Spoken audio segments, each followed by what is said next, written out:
পরের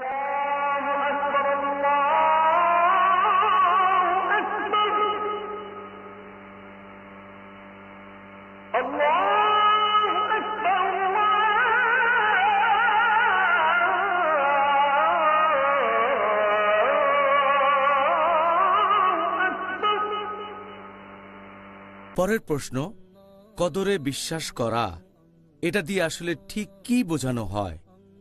কদরে বিশ্বাস করার কথা যদি বলতে হয়, এটা হচ্ছে ঈমানের স্তম্ভগুলোর একটা।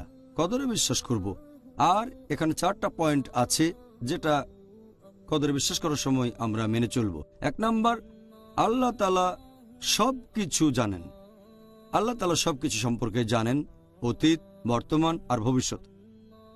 সাধারণ বিষয় আর খুঁটিনাটি সবকিছুই তিনি জানেন। অসীম থেকে অসীমের সবকিছুই তার জানা। তাহলে আল্লাহ একমাত্র যিনি সবকিছু জানেন, তার আছে ইলমে গায়েব। 2 নম্বর পয়েন্ট, আল্লাহ সুবহানাহু ওয়া তাআলা এগুলো রেখেছেন লিখে লৌহে মাহফুজে, একটা সংরক্ষিত ফলকে।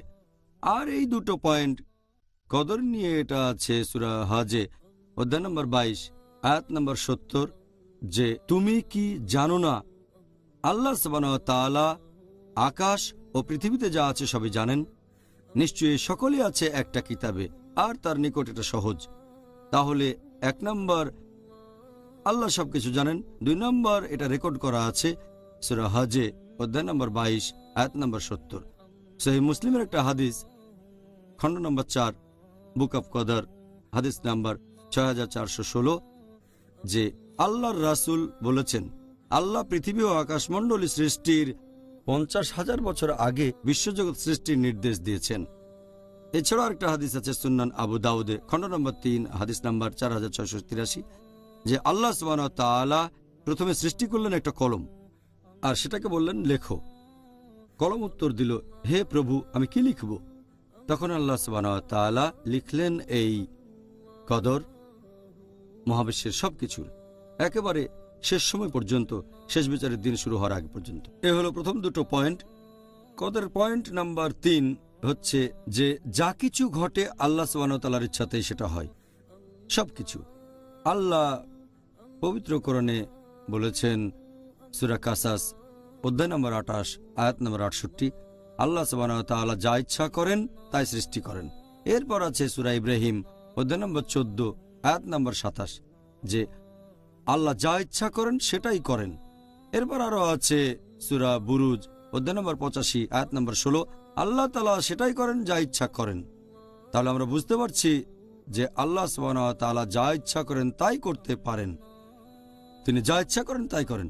আর এরপর কোরআন বলছে সূরা ইমরান অধ্যায় নম্বর 3 আয়াত নম্বর 6, যে আল্লাহ সুবহানাহু ওয়া তাআলা মাতৃগর্ভে যেভাবে ইচ্ছা তোমাদের আকৃতি দেন। পবিত্র কোরআনে সূরা নিসা অধ্যায় নম্বর 4 আয়াত নম্বর 90, যে আল্লাহ যদি চাইতেন তাহলে তাদেরকে ক্ষমতা দিতেন, তারা তোমাদের সাথে যুদ্ধ করত। এরপর আছে সূরা আনাম অধ্যায় নম্বর 6 আয়াত নম্বর 112, আল্লাহ সুবহানাহু ওয়া তাআলা বলেছেন, যদি আল্লাহ চাইতেন তাহলে তারা এটা করত না। কদরের ব্যাপারে 4 নম্বর পয়েন্ট হলো, যা কিছু ঘটবে তার সবকিছুই আল্লাহ তাআলার সৃষ্টি। যা কিছু ঘটবে তার সবকিছু সৃষ্টি আল্লাহ তাআলার। আর আল্লাহ পবিত্র কোরআনে বলেছেন সূরা জুমার অধ্যায় নম্বর 39 আয়াত নম্বর 62, যে আল্লাহ তাআলা হলেন সবকিছুর স্রষ্টা, আর তিনি হলেন সবকিছুর অভিভাবক, সবকিছুর কর্মবিধায়ক। এছাড়াও আল্লাহ কোরআনে বলেছেন সূরা ফুরকান অধ্যায় নম্বর 25 আয়াত নম্বর 2, যে আল্লাহ সুবহানাহু ওয়া তাআলা আকাশমণ্ডলী ও পৃথিবী সৃষ্টি করেছেন যথাযথ অনুপাতে।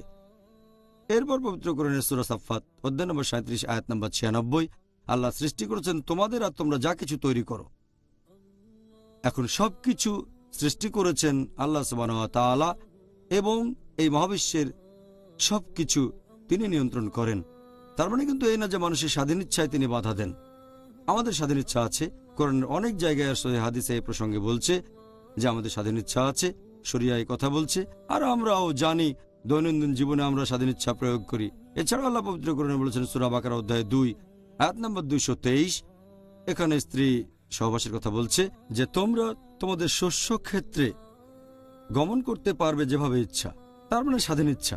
এরপরে আরো আছে সূরা তাগাবুন অধ্যায় নম্বর 64 আয়াত নম্বর 16, যে তোমরা আল্লাহকে যথাসাধ্য ভয় করো, তার কথা শোনো এবং মেনে চলো।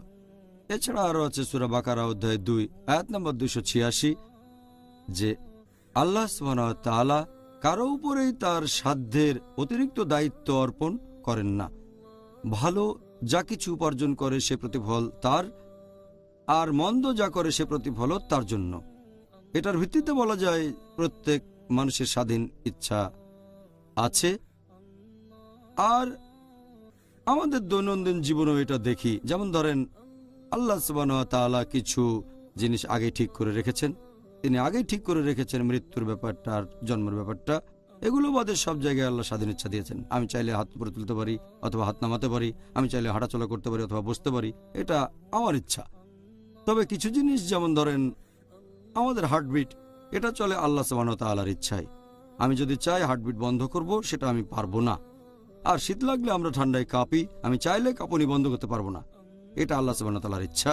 তাহলে আল্লাহ মানুষকে স্বাধীন ইচ্ছা দিয়েছেন, সেজন্য মানুষ যদি কোনো খারাপ কাজ করে, কোনো পাপ করে, এজন্য সে দায়ী নিজে। আল্লাহ পবিত্র কোরআনে আমাদের নির্দেশ দিয়েছেন কোনটা ভালো আর কোনটা খারাপ। জাযাকাল্লাহ খায়ের।